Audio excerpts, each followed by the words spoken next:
Neil, Mr. Parish, thank you very much indeed for joining us. I suppose, first of all, a very long career. I was in Brussels, not when you were there, but you were an MEP, weren't you, for a long time? And then an chairman MP. of the Agriculture Committee over there. And it's fascinating, isn't it, that, throughout your career, farming and agriculture have been the heart of what you've done in, more than 20 years, 25 years. And I still have it in the blood, and it'll be in the blood to my dying days. So, even after such a horrendous mistake I made, even after resigning, I must keep that alive. I am talking later on this afternoon to people from the industry to see what help I can give. We're reforming agriculture policy, but we haven't got it right because we're not producing enough food, and all our policies, they're not designed to reduce food production, but that's what they'll lead to. And I think there's morality now for us to help with food production, not only in this country, but across the world, because you see, parts of Africa will starve. We will always be able to afford food because we can buy it, but they can't necessarily. And is that what got you involved in politics? It was really, and environment as well, and I like people, and I got very lonely on the farm, and I engage well with people. I'm a people's person. And so that's the bit I'm missing more than ever, and that's why I'm sure many in the hierarchy of my party would like me to remain buried very deep, but I don't intend to stay underground long, and I'm coming out now. That's why, in some ways, when we look at kind of that week or whatever, when did it become clear to you that you had no choice, or were you told essentially you had no choice? Yes, you see, my beef against the Chief Whip was that I said, and all right, I was wrong, and I've resigned, but you see, I said, can't I never intended to offend anybody. I mean, I knew I shouldn't be watching it. I never flouted the pornography, and so I wanted to be able to apologise to those concerned, and I wanted to be able to settle it privately, rightly or wrongly. And of course the Chief Whip said, oh no, he said, I've told them to refer you to the Standards Board. And don't forget, this is a regime that has a deputy Chief Whip, Chris Pincher, who now is sort of standing, all right, not proven yet, accused of all sorts of things. And he was sitting in judgment of me. Was it a moment of madness? How?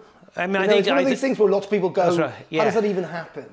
Yes, I mean, and of course that's part of me feels now it was a sort of nightmare that never happened because it all happened so quickly. Harold Wilson said a week in politics is a long time, and so I'm almost sort of, and I was in denial at the time for a few days, but then I had to face reality, and with my wife we made the right decision to go. But you see, I have to hasten to add, it wasn't in the middle of debate in the House of Commons. It was 11:30 at night between votes. I was over in the corner of the chamber, not actually anywhere where you can ask a question, but I was technically in the chamber. Actually, I thought wrongly doing what I was doing, but I thought I was actually minding my own business between votes. Shouldn't have been doing it, but you see, the one thing I wasn't doing, and the one thing I'll look you straight in the eye and anybody in the eye, and I swear in any court of law of the land, I was not flouting it. In saying that, a lot of people will be watching this who don't work in Parliament, who don't work in politics, do ordinary jobs, yeah. And they know if they were watching porn at work and someone spotted them, they'd be instantly out through the door, wouldn't they?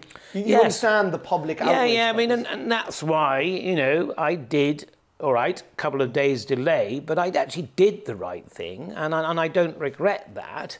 And I think the trouble is, if we don't in politics actually in the end, face up to our responsibilities, the public are going to think less and less of us. And I think, it's not, all right, it's the Conservative Party at the moment that's particularly in the frame, but members of Parliament come from all walks of life and all parties, and I'm afraid our behaviour does not come up to standard, and when you've been found out, when you've done wrong, you've got a choice. You can either stay there. I could have gone to the naughty step with everybody else and perhaps ducked and dived, and may still be there now and may have got through it, who knows. But is it actually worth it? I mean, I went cleanly. I thought that would help the party in a by-election, but I don't think it did, actually, because I think they then decided to compare my actions to the Prime Minister's. That was the problem.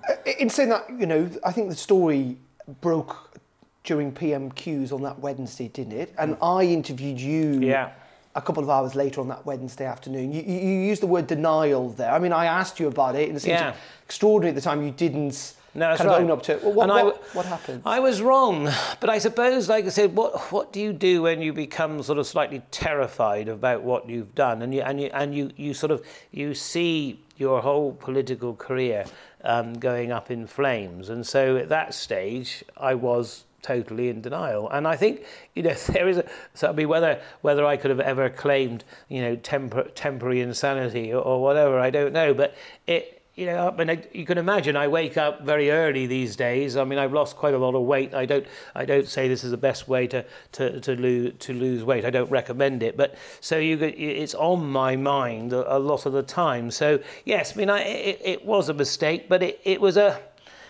almost as though it was sort of unreal in some ways, and you knew what you'd done.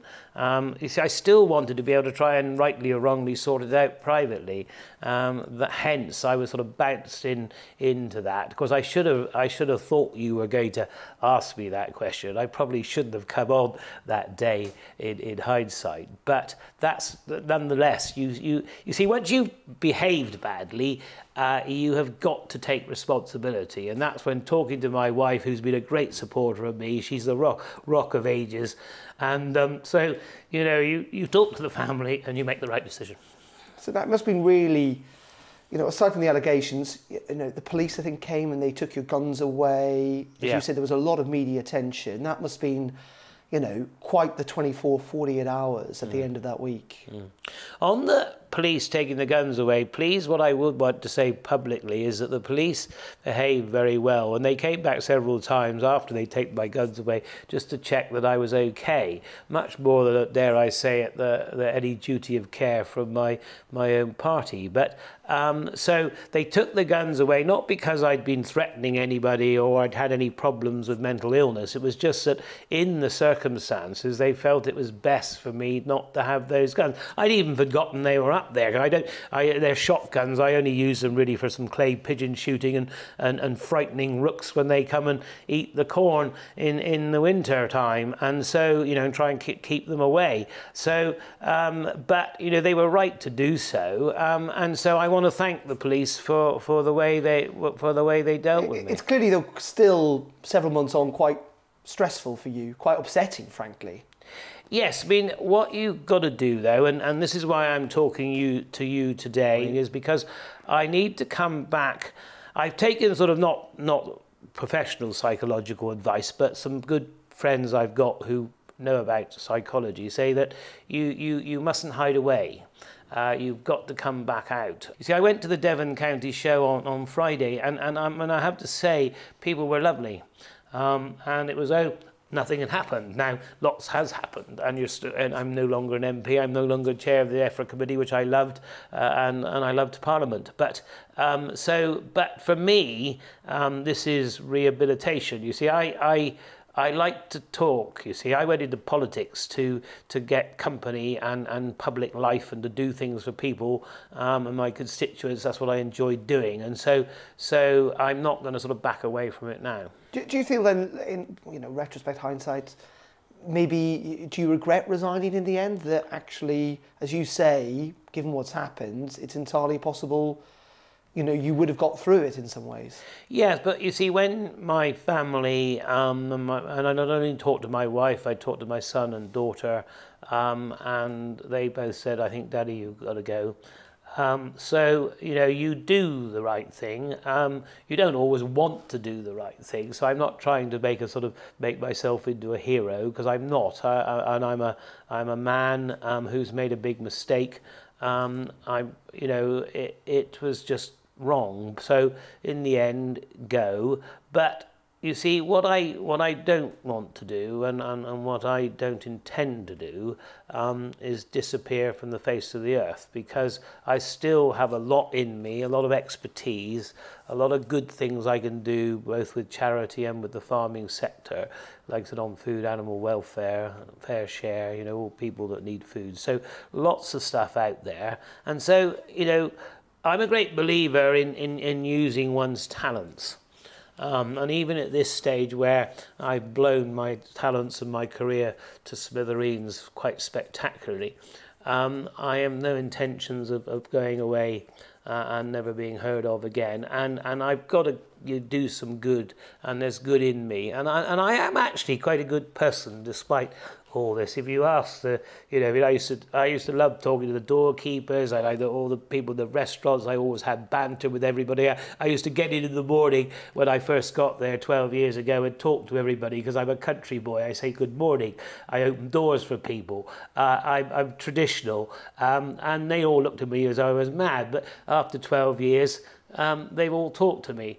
And one thing I do want to clear up is, I think one of my leading Conservative select committee chairs said that I was very wrong. I was patronising because I called women ladies.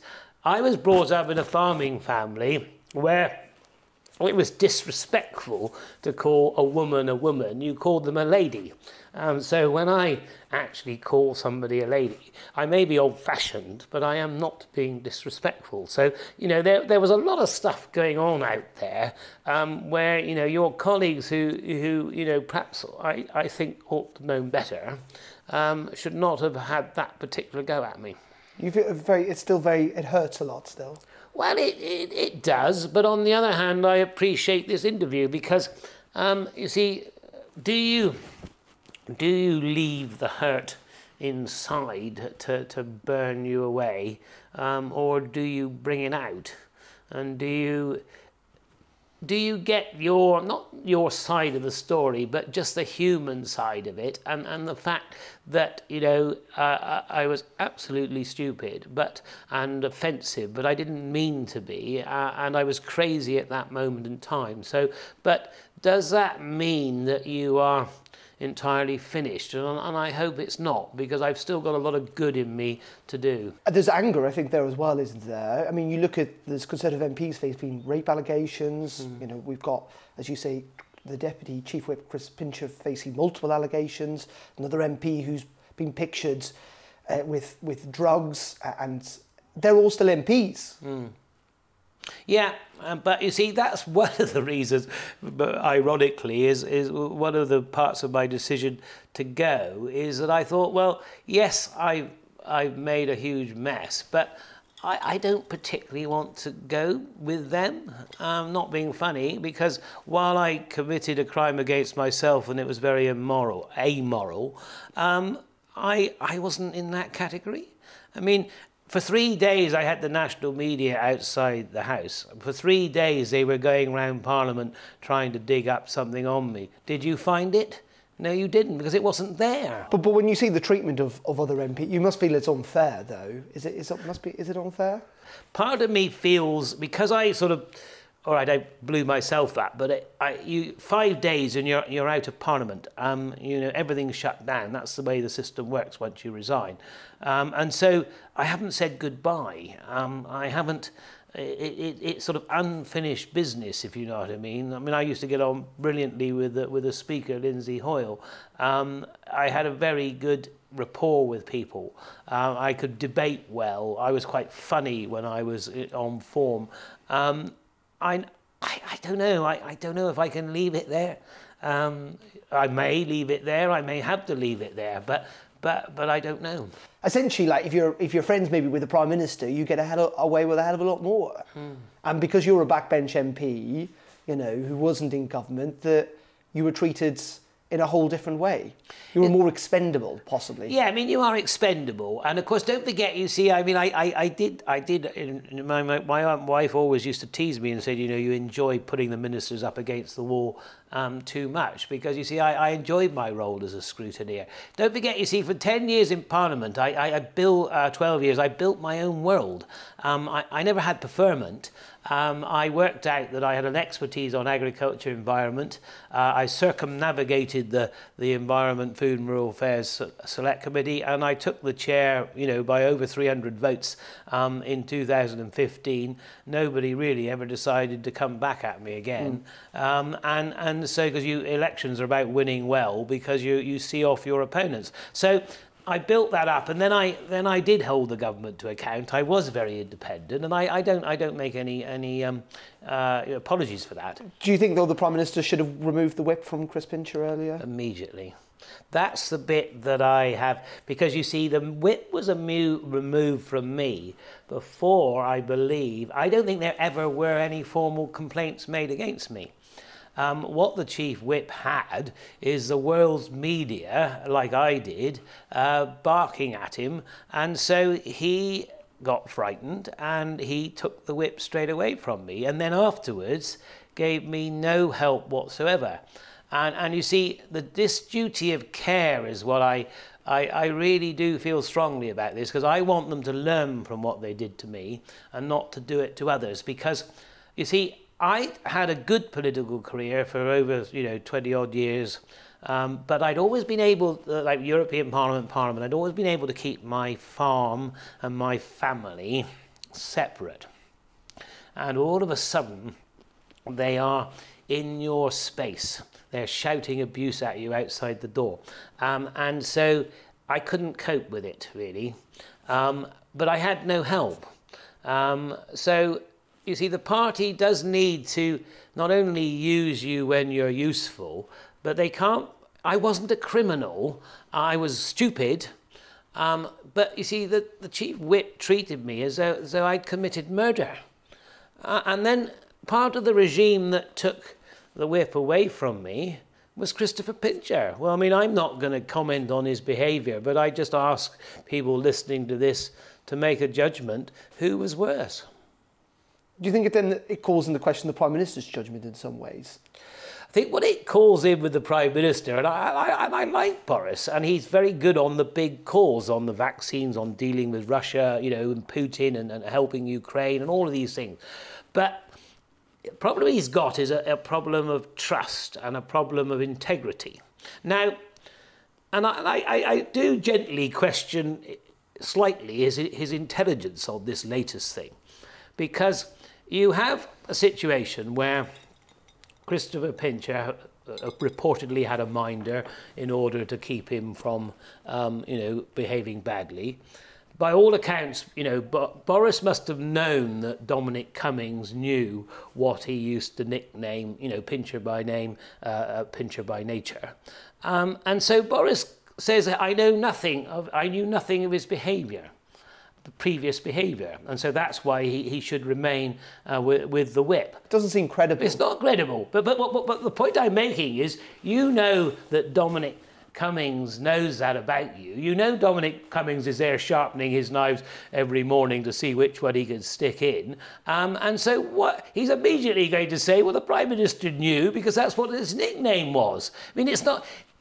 Not only is Boris ducking and diving again, but it's just not intelligent to fib, if you like, that you didn't know about his behaviour when somebody will prove categorically within a few hours or a day later that you did know. And don't forget, it's not only about the public now, it's about the members of Parliament. And don't forget, members on our side are seriously worried about Boris's trust.